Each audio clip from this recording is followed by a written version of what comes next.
Unit number 1 personal financial planning का। ठीक है, सबसे बड़े वाला क्वेश्चन आता है इसके अंदर से, जो लगभग तुम्हारे 5 या 6 पेज के अंदर पूरे का पूरा सम्स ओवर होगा, बट सम्स के अंदर कुछ भी नहीं है। बराबर है। सबसे पहले फॉर्मेट के बारे में समझ लेते हैं। तो एक पेज का बनेगा इनकम एंड एक्सपेंसेस स्टेटमेंट्स। बराबर है। जहाँ पे क्या करना है, इनकम जितनी भी हो उसको ऊपर लिख देना है। बराबर है। मतलब पैसा आता है, मतलब वो तेरी इनकम हुई उसको ऊपर लिख दो। पैसा जाता है मतलब एक्सपेंसेस हुआ उसको नीचे लिख दो। सही है। बराबर है। टोटल एम ए से क्या करना है, टोटल बी को माइनस करना आएगा, तो क्या मिलेगा, सरप्लस तेरे को मिलेगा। और तुम कहाँ पे भी इन्वेस्टमेंट करते हो ना, वो क्या करना है उसके नीचे अलग से बताना आएगा। सही है। और ये जो भी है सरप्लस, उसमें से इन्वेस्टमेंट की वैल्यू माइनस कर देंगे, तो क्या मिलेगा, सरप्लस लेफ्ट आफ्टर इन्वेस्टमेंट मिलेगा। सही है। अच्छा, यूँ देखने जाएंगे तो जो इनकम है कि ना वो तेरी ज़्यादा आएगी नहीं, तो इनकम के लिए तुम 7-8 लाइन छोड़ दोगे तो इनफ होगा। बराबर है।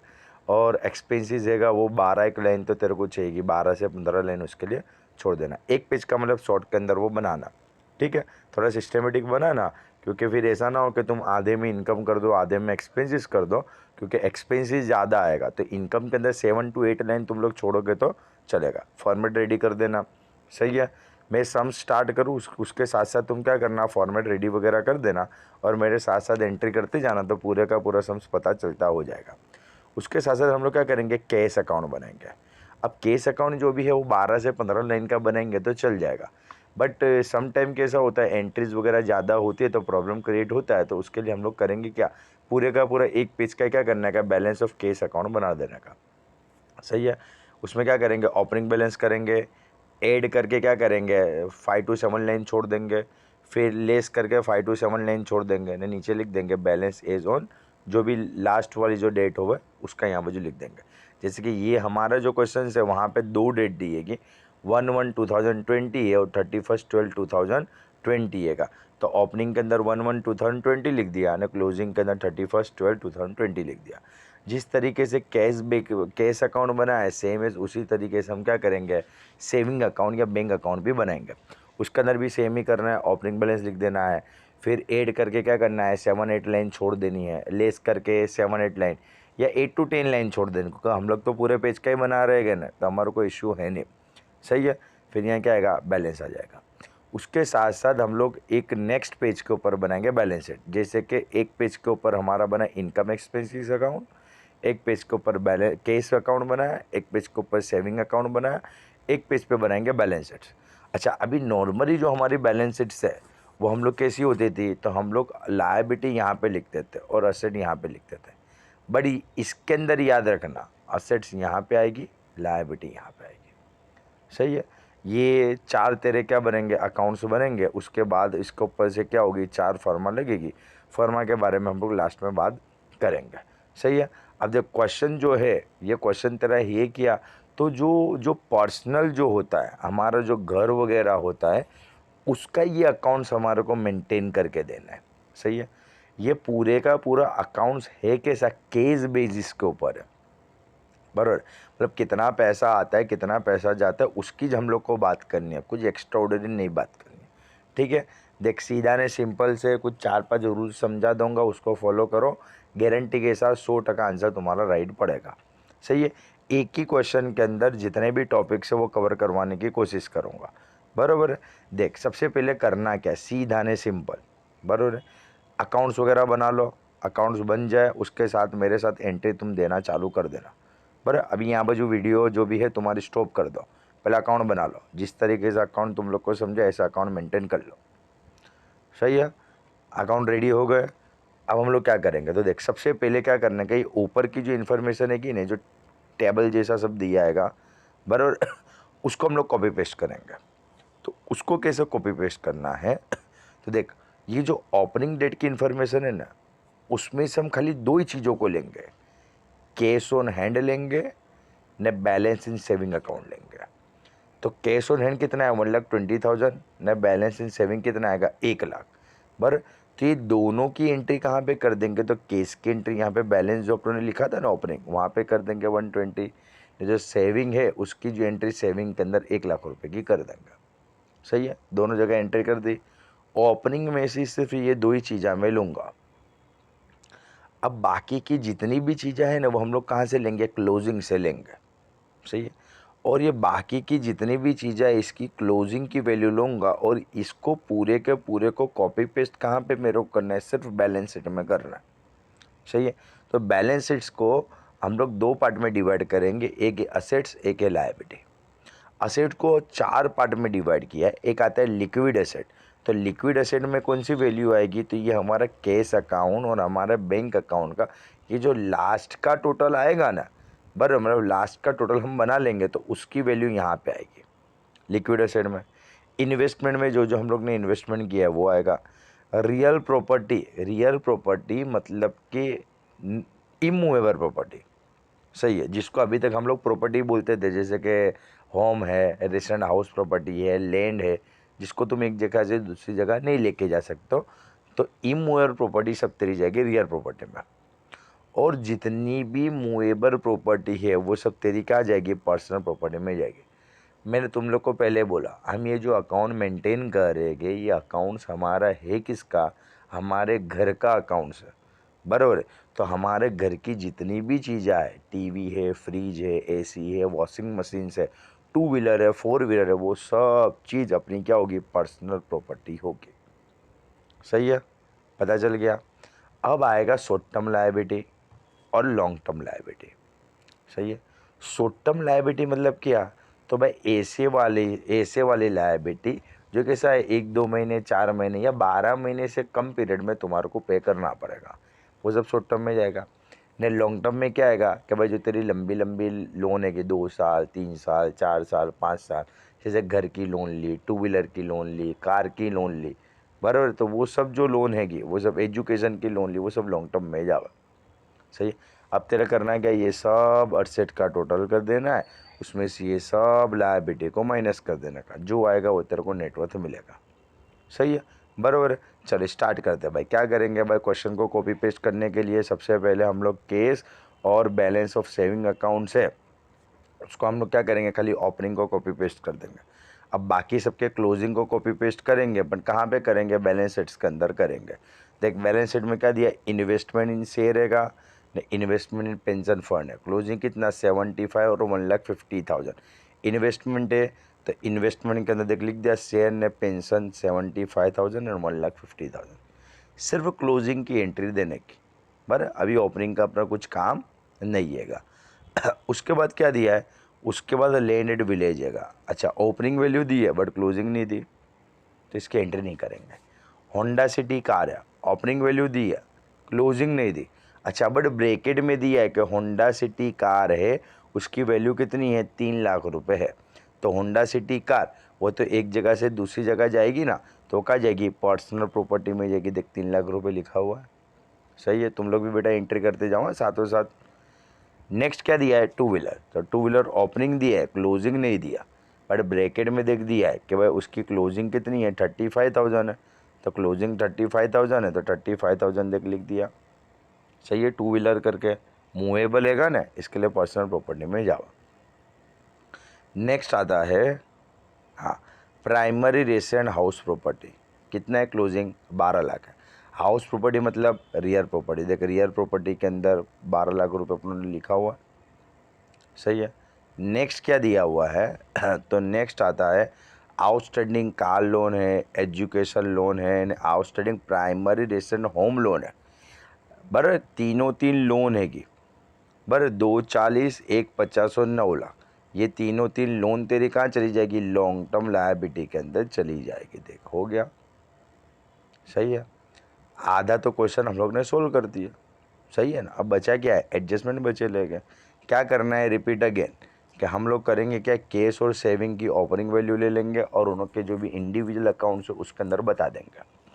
इन्वेस्टमेंट हैगा असेट्स के अंदर, सही है, ये सब चीज़ असेट्स और लायबिलिटी के अंदर बता देंगे।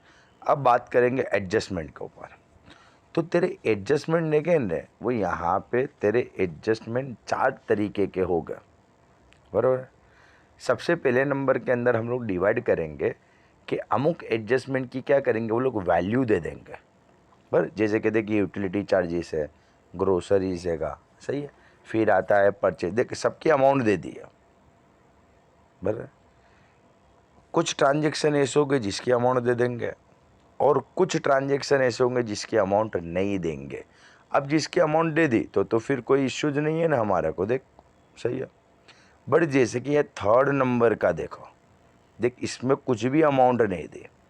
अच्छा, जिसकी अमाउंट नहीं दी हो ना तो उसमें क्या करना है अपन को, ओपनिंग और क्लोजिंग का डिफरेंस ले लेना है। जैसे कि लोन इंस्टॉलमेंट है होंडा सिटी कार का, सही है, तो Honda City car area car, amount नहीं बोली तो ओपनिंग और क्लोजिंग का डिफरेंस लेने का। कितना डिफरेंस आया, 1,00,000 और 20,000 रुपये, है कि नहीं। 360 और 240, डिफरेंस कितना है, 1,20,000। तो होंडा सिटी कार का लोन का इंस्टॉलमेंट कितना होगा, 1,20,000 होगा। अच्छा, तुम इंस्टॉलमेंट दोगे तो पैसा आएगा कि जाएगा, डेफिनेटली जाएगा। जाएगा मतलब एक्सपेंसिस, देख एक्सपेंसिस में लिखा है होंडा सिटी कार लोन 1,20,000। अच्छा, अभी ये है एडजस्टमेंट, तो हर एडजस्टमेंट की तो 2 एंट्री होगी ना। तो एक एंट्री तूने कहाँ पे करी, यहाँ पे करी 1,20,000 की ने। सेकंड नंबर की एंट्री कहाँ पे जाएगी, तो देख तूने पेमेंट कैसे करा है, चेक से करा है। अब तूने चेक से पेमेंट करा है तो पैसा तेरे पास आएगा कि जाएगा, डेफिनेटली तेरे पास से पैसा जाएगा। जाएगा, अब चेक से पेमेंट करा है तो सेविंग अकाउंट से पैसा जाएगा ना। देख सेविंग अकाउंट के अंदर लिखा हुआ है, लेस किया हुआ है कार लोन का इंस्टॉलमेंट, सही है। सेम इज उसी तरीके से हम रेसिडेंट हाउस प्रॉपर्टी का भी डिफरेंस निकालेंगे तो डिफरेंस कितना आएगा, रेसिडेंट हाउस प्रॉपर्टी का 1,00,000 रुपये ने। एजुकेशन लोन की भी अमाउंट नहीं दी तो उसका डिफरेंस कितना आएगा, 50,000 रुपये। देख एंट्री करे लिए 1,00,000 रुपये, 50,000 रुपये ने। ये भी चेक से पेमेंट का, तो देखिए 50,000 रुपये, 1,00,000 रुपये, सही है। अच्छा, जिसके अमाउंट दे दी वो तो कोई इश्यू नहीं है ना बेटा, पर जिसकी अमाउंट ना दी हो वो पता चला, सही है। अच्छा, यहाँ पे तुम क्वेश्चन देखोगे ना, पर ये वो तुम्हारा फिनेंशियल अकाउंट नहीं है जो तुम 11th 12th F5 में पढ़ते थे कि हर ट्रांजेक्शन की 2 एंट्री आवे, बराबर।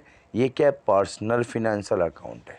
तो यहाँ पे क्या होगा, देख सीधा ने सिंपल याद रख, बराबर। तुम्हारे को अमाउंट दिए हुए ना दिए वो तो कॉन्सेप्ट बेटा क्लियर ना। अब 3 चीज़ें ध्यान में रखियो तो पूरे का पूरा सम से नहीं ईजिली तुम लोग सोल्व कर लोगे, सही है। अगर तूने परचेज किया है या एक्वायर किया है ना कोई भी चीज़, तो उसकी 3 एंट्री आएगी। परचेज करोगे, कोई भी चीज़ तुमने परचेज करी या एक्वायर करी, तो परचेज करोगे तो पैसा जाएगा, जाएगा तो एक एंट्री जावे एक्सपेंसेस में।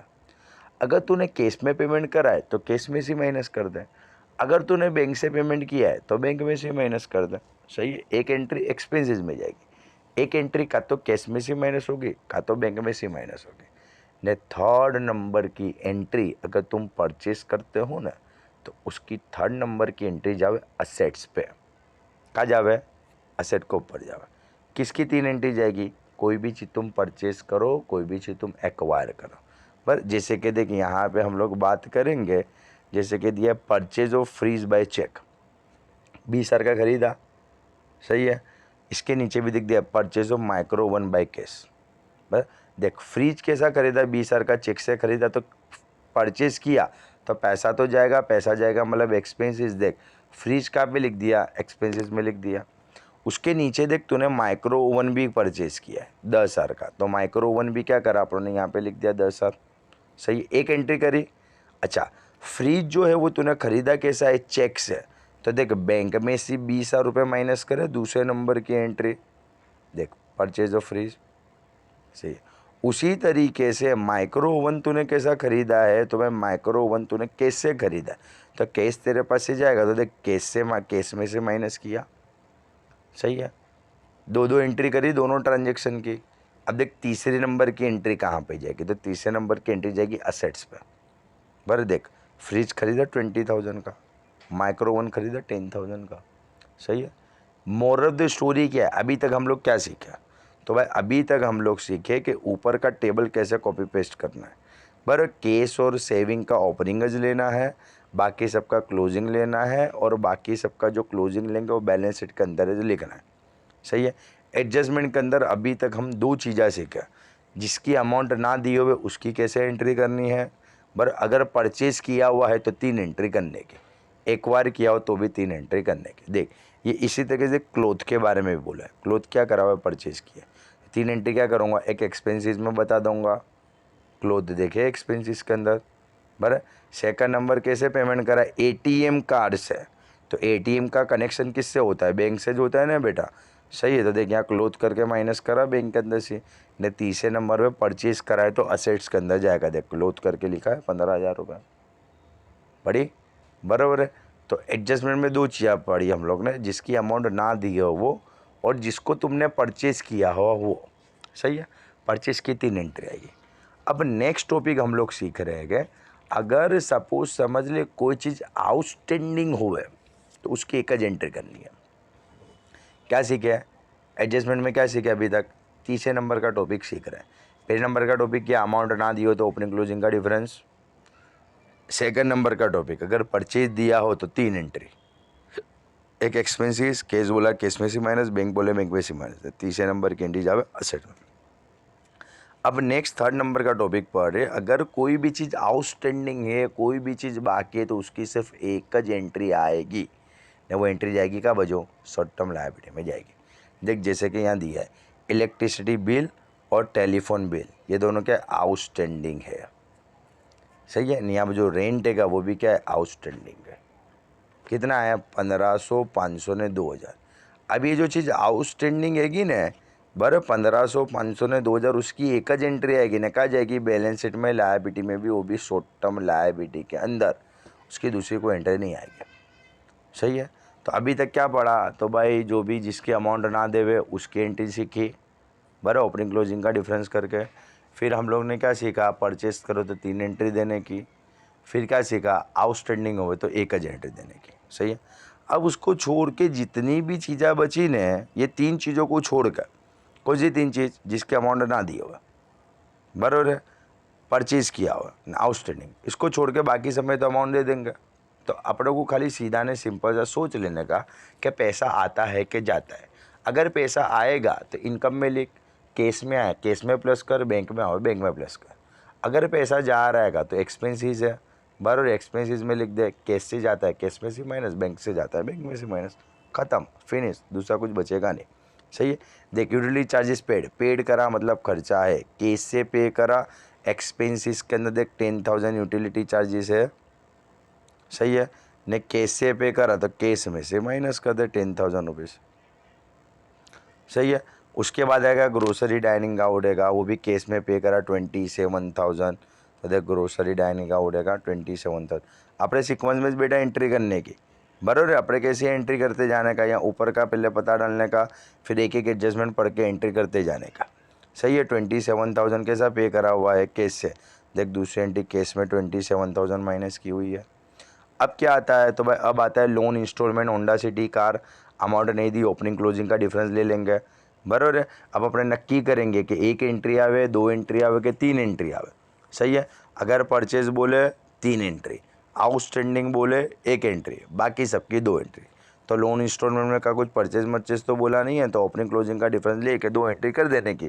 पे करा है ना, पे करा मतलब 1 एंट्री जाएगी एक्सपेंसिस, ने चेक से पे करा तो दूसरी एंट्री क्या जाएगी, बैंक के अंदर से माइनस हो जाएगी, है कि नहीं। ऑलरेडी इसके ऊपर हम लोग डिस्कस कर चुके हैं लेके। उसके बाद क्या आता है, परचेज का आता है, देख ये परचेज तो दोनों 2 परचेज है। परचेज की 3 एंट्री, एक बता देंगे एक्सपेंसिस के अंदर, केस का था तो केस में से माइनस, बैंक का हो बैंक में से माइनस। थर्ड नंबर की एंट्री क्या करेंगे, असेट साइड पे बता देंगे, अगर रियल हो तो रियल प्रॉपर्टी, पर्सनल तो पर्सनल प्रॉपर्टी, सही है। उसके बाद है टैक्स पे करा, सही है। तो टैक्स पे करा तो 2 एंट्री आएगी, क्यों 2 एंट्री, क्योंकि परचेज वाला तो है नहीं इसके अंदर, ना आउटस्टैंडिंग भी नहीं है। परचेज होता तो 3 एंट्री करता, आउटस्टैंडिंग होता तो 1 एंट्री करता, बराबर। परचेज आउटस्टैंडिंग नहीं है, उसको छोड़ के, परचेज आउटस्टैंडिंग को छोड़ के जितना भी हो 2 एंट्री करने की। टैक्स पे करा चेक से, तो यहाँ बाजू एक्सपेंसिस के अंदर बता दो, और चेक से पे करा तो बैंक में से माइनस कर दो, सही है। क्लोथ परचेज किया, अब परचेज का है तो इसका मतलब क्या करेंगे, 3 एंट्री करेंगे। एक्सपेंसिस में बता दो, डेबिट कार्ड से खरीदाएगा तो क्या करो, बैंक अकाउंट में से माइनस कर दे। ने क्लोथ है का पर्सनल प्रॉपर्टी में बता दो। इनकम रिसीव्ड हुई है, रिसीव हुई मतलब पैसा मिला 15,000 रुपये चेक से मिले, तो क्या कर, यहाँ ऊपर इनकम में बता दो। ने चेक से मिलेगा तो बैंक के अंदर 15,000 रुपये प्लस कर दो, सही है। नेक्स्ट क्या बोला है बेटा, सैलरी है मिस्टर रॉय ने मिसिज रॉय की, डायरेक्ट डिपॉजिट होती है सेविंग अकाउंट में, इसकी सेविंग अकाउंट में होती है, इसकी केस में होती है। तो 5 लाख ने 240 है, तो 5 लाख ने 240 क्या होगा, पैसा मिलेगा मतलब इनकम। अब 5 लाख मिलेगा केस में, तो 5 लाख मिलेगा बैंक में, तो बैंक में 5 लाख लिख दूंगा। 240 मिलेगा केस में, तो 240 केस के अंदर ऐड कर दूंगा। नेक्स्ट आता है लैंडेड विलेज है, जिसको अपने क्या करा, सोल्ड आउट किया। कितने में, 10,000 रुपीज़, 10 लाख रुपीज़ के अंदर सोल्ड आउट किया। अच्छा, तुम सोल्ड करोगे तो क्या होगा उससे, डेफिनेटली पैसा आएगा। सही है, पैसा आएगा, आएगा मतलब इनकम के अंदर लिख देने का। देख 10 लाख रुपीज़ लिखा। अच्छा, पैसा किस तरीके से आया हुआ है, तो यहाँ लिखा हुआ है बाय चेक। चेक से आया मतलब बैंक में आया, बैंक के अंदर देख 10 लाख रुपए ऐड किए हुए हैं। 2 एंट्री हो गए ना बेटा। सही, सबकी 2 एंट्री करने की, 3 किसकी करने की, परचेज हुए तो 3 ना, आउटस्टैंडिंग हुए तो 1 करने की, बाकी सबकी 2 एंटर करने की। अच्छा, आगे क्या बोला, another agriculture land was acquire. बोला था ना परचेज है, एक्वायर हो तो कितनी एंट्री करने की, 3 एंट्री करने की। 6 लाख का खरीदा, चेक से पेमेंट करा।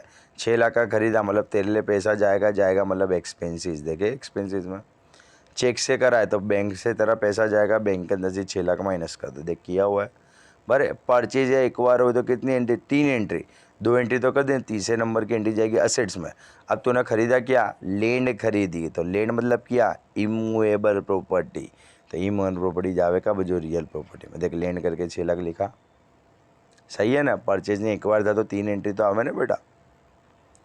अच्छा, नेक्स्ट क्या बोला है बेटा, इलेक्ट्रिसिटी बिल पे करा है ड्यूरिंग द ईयर 15,000 रुपये है, तो 15,000 पे करा, तो 1 एंट्री एक्सपेंसिस। कैसे पे करा है, 15,000 रुपये कैश से पे करा है। दूसरे नंबर की एंट्री देख केस के अंदर है 15,000। आगे क्या बोला हुआ है, आउटस्टैंडिंग है, कोई भी चीज़ आउटस्टैंडिंग एक ज एंट्री आवे, 1500 की एक ज एंट्री आएगी शॉर्ट टर्म लायबिलिटी के अंदर। सही है। उसके बाद तेरू क्या दिया आएगा, टेलीफोन बिल पे करा 6,000 का। टेलीफोन बिल कितना पे करा हुआ है, 6,000। तो देख टेलीफोन बिल 6,000 पे करा। अच्छा, कैसे पे करा हुआ है, केस से, तो केस में माइनस कर दिया। और एक्सपेंस इसके अंदर भी देख टेलीफोन बिल 6,000 रुपीज़ बता दिया। सही है। इसमें भी देख आउटस्टैंडिंग है 500, तो 500 जो आउटस्टैंडिंग है वो आउटस्टैंडिंग तो कहाँ बाजू बताऊँगा, शॉर्ट टर्म लायबिलिटी के अंदर बताऊँगा। नेक्स्ट तेरा आता है मेडिकल एक्सपेंसेस है 22,000 बाय केस। बराबर, तो केस में तेरे पे करा तो मेडिकल एक्सपेंसेस और केस के अंदर से 22,000 माइनस हो जाएगा। उसके बाद आता है रेंट पे करा 22,000 बाय केस और 2,000 बाकी है। 22,000 जो केस पे करा, तो 22,000 की एक एंट्री तेरी यहाँ बाजू आ जाएगी। रेंट पेड ये रहा 22,000 ने। सेकंड नंबर केस में पे कर, तो केस में से क्या करने का, माइनस कर देने का। अच्छा, कितना बाकी है, 2,000 बाकी है। आउटस्टैंडिंग की एक एंट्री बताएंगे। देख आउटस्टैंडिंग 2,000 रुपीज़ बता दिया। नेक्स्ट आता है तेरा during the investment in share and bonds and investment in pension fund are made by a cheque. अच्छा, इन्वेस्टमेंट सब किससे करा है, चेक से किया है। बट अमाउंट नहीं बोली, अमाउंट ना बोली हो तो क्या करने का, ओपनिंग क्लोजिंग का डिफरेंस ले लेने का। देख ये दोनों का इन्वेस्टमेंट डिफरेंस 25,000, डिफरेंस कितना 50,000। चेक से पेमेंट करा है। अब इन्वेस्टमेंट का तो यहाँ अपने अलग अपन लिखा हुआ है। सही है, 25 ने 50। चेक से पेमेंट करा है तो पैसा जाएगा, जाएगा मतलब माइनस कर देना। बराबर, बैंक के अंदर से माइनस कर देंगे। पता चला।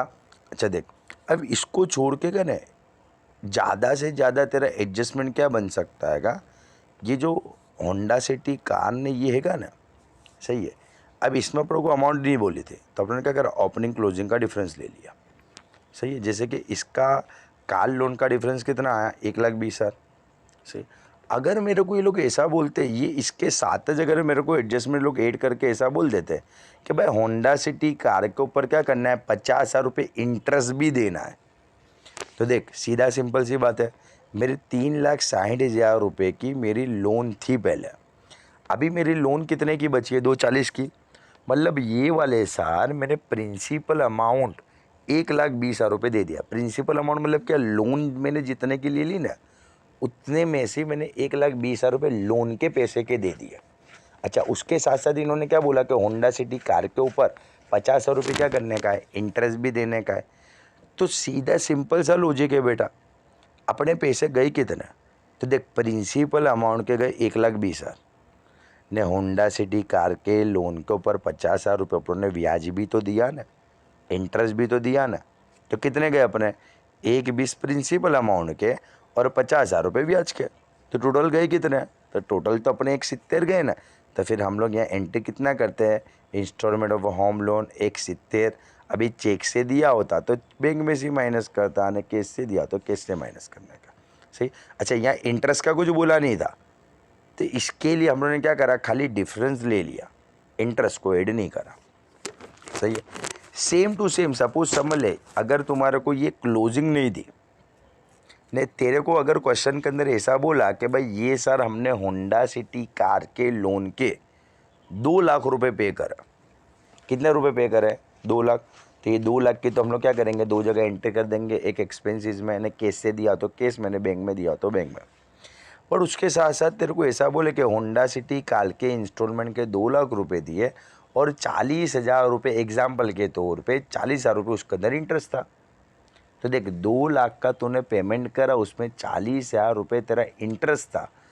इसका मतलब कि तूने प्रिंसिपल अमाउंट कितनी पे करी? तो 2 लाख का पेमेंट तो करा, अपन 40,000 रुपये तो ब्याज के थे ना। तो प्रिंसिपल अमाउंट तो तेरी कितनी गई? 1,60,000 रुपये गई ना। अच्छा, तेरी लोन थी कितने की? 360 की। उसमें से तेरी प्रिंसिपल अमाउंट कितनी गई? 1,60,000। तो 360 माइनस 160। तो अगर तेरे को क्लोजिंग यहाँ नहीं देते तो अपना कितना क्लोजिंग बनता? अपने एग्जाम्पल के हिसाब से 2 लाख बनता। ठीक है। जिससे कि देख यहाँ बाजू यहाँ कैसा क्वेश्चन मार्क दे दिया, ये क्वेश्चन मार्क का मतलब क्या? क्लोजिंग तेरे ढूंढने का है। तो अगर यहाँ क्वेश्चन मार्क हुए तो इसका मतलब क्या हुआ? क्लोजिंग तेरे को ढूंढने का है। अभी ये क्वेश्चन में तो दे दिया तो अपने डायरेक्ट उठा के कॉपी पेस्ट कर दिया। बट अगर कोई क्वेश्चन में ना दिया हो तो हम इस तरीके से फाइंड कर सकते हैं। किस तरीके से कर सकते हैं? 3 तरीके का क्वेश्चन बन सकता है। जैसा ये अभी यहाँ बाजू दिया है ऐसा विदाउट इंटरेस्ट, तो डिफरेंस निकालो, ख़त्म करो, न क्लोजिंग भी दिया है, क्लोजिंग को उठा के छाप डाल, कोई टेंशन नहीं। दूसरे नंबर का क्लोजिंग भी दिया है ने साथ में इंटरेस्ट दिया है, तो क्या करने का, दोनों का डिफरेंस निकाल, ने इंटरेस्ट को प्लस करके एक एंट्री यहाँ पे ने कैश में दिया तो कैश से माइनस, बैंक में दिया बैंक से माइनस, फिनिश। कोई जात की नाटक नहीं। थर्ड नंबर के अंदर वो लोग क्या पूछ सकते थे, क्लोजिंग ना दिया, तो क्लोजिंग ना दिया तो तूने जितनी लोन का पेमेंट करा उसमें से इंटरेस्ट को माइनस कर दे। बर इतना तूने प्रिंसिपल अमाउंट का पेमेंट किया तो ओपनिंग के अंदर से प्रिंसिपल अमाउंट को माइनस कर देना, तो तेरे को क्लोजिंग मिल जाएगी। सही है। इससे हार्ड वाला कोई एडजस्टमेंट तेरा बन नहीं सकता। बराबर। एक ही क्वेश्चन के अंदर सब कुछ मैंने फिनिश करवा दिया। अब करोगे क्या, सब कवर क्या करेंगे हम लोग, इनकम का टोटल कर देंगे, टोटल है, एक्सपेंसेस का टोटल कर देंगे, टोटल बी, एम ए से बी को माइनस कर देंगे, तो क्या मिल जाएगा, सरप्लस लेफ्ट आफ्टर इन्वेस्टमेंट मिल जाएगा। बराबर। सेम है उसी तरीके से जितना भी केस है केस का टोटल कर दो, प्लस माइनस कर दो, सेविंग अकाउंट का प्लस माइनस कर दो, केस का जो भी टोटल आवे वो क्या करो, लिक्विड एसेट, ने बैंक का भी जो टोटल आवे वो लिक्विड एसेट के अंदर लिख दो। बराबर। अब जितनी भी असेट्स है सब असेट का टोटल कर दो, उसमें से ये शॉर्ट टर्म और लॉन्ग टर्म लायबिलिटी को माइनस कर दो। सही है। तो जो भी मिलेगा वो तेरे को क्या मिलेगा, नेटवर्थ तेरे को मिलेगा। क्या मिलेगा, नेटवर्थ। असेट का टोटल करना है, उसमें से लायबिलिटीज़ को माइनस कर देना, नेटवर्थ मिलेगा। सही है। पहले सब वो सब क्या करो, सब टोटल वगैरह कर दो, बराबर है, सब कंप्लीट कर दो। इसके बाद क्या करो, आगे रेशियो के बारे में बात करते हैं। सही है। पहले टोटल वगैरह कंप्लीट कर लो। चलो स्टार्ट करेंगे रेशियो के बारे में। तो 4 रेशियो है, सॉल्वेंसी रेशियो उसकी फॉर्मा, लिक्विडिटी रेशियो, सेविंग रेशियो है और डेब्ट सर्विस रेशियो। एकदम ही ईजी है। देख पहले नंबर की फॉर्मा है क्या, total net worth divide by total asset. तो टोटल नेटवर्थ तेरा ये जो आंसर आया था वो डिवाइड बाय टोटल एसेट 3276,000।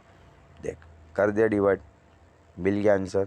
ये पॉइंट में मिला, उसको मल्टीप्लाई बाय 100 करेंगे तो परसेंटेज में मिल जाएगा। सबसे ज़्यादा इंपॉर्टेंट वाली अब है लिक्विडिटी रेशियो। क्या करने का, total liquid asset divide by total current डेब्ट। टोटल लिक्विड एसेट तो कितना है तेरा, तो ये दोनों का प्लस कर देने का, 2,48,000, 6,23,000, 8,71,000 आएगा। डिवाइड बाय क्या करना है, टोटल करंट डेब्ट। तो टोटल करंट डेब्ट के अंदर क्या करने का, शॉर्ट टर्म लायबिलिटी ले लेने की, 1,500 प्लस 500 प्लस 2,000, कितना आया, 4,000 आया। सही है। अच्छा नहीं, ये टाइम में तूने लोन का कितना रीपेमेंट किया है। सही है।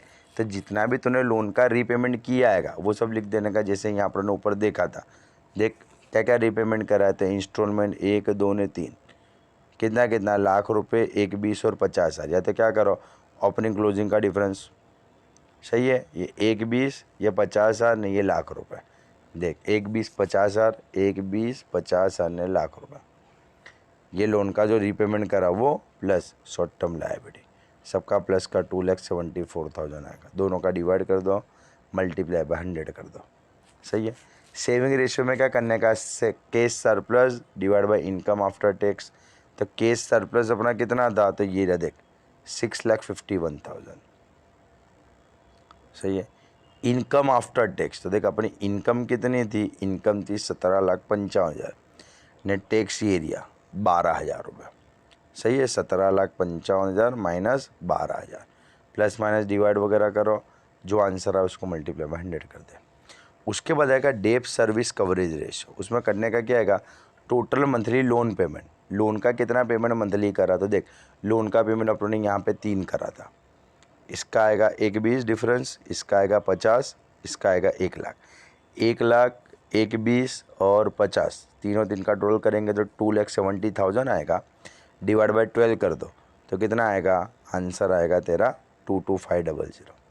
Divide by monthly gross income before tax, देख ऊपर आफ्टर टैक्स था तो टैक्स माइनस करा था, यहाँ बिफोर टैक्स बोला है, तो जो 17,55,000 रहेगा ना, उसको डिवाइड बाय क्या करने का, 12 कर देने का। 17,55 डिवाइड बाई 12 तो ये वैल्यू आ जाएगी। दोनों का डिवाइड कर, पॉइंट में आंसर इंटू 100 कर दे, ये वाला आंसर आ जाएगा, सही है। पूरे का पूरा जो तुम्हारा सम्स है यूनिट नंबर 1 का सबसे बड़े वाला सम्स अराउंड तेरा जाएगा 1 पेज, 2 3 4 पेज, और ये 4 फॉर्मा तेरी लगभग 2 पेज में ही जाएगी। तो 4 ने 2 6 पेज का तेरा सम्स ओवर हुआ, ठीक है।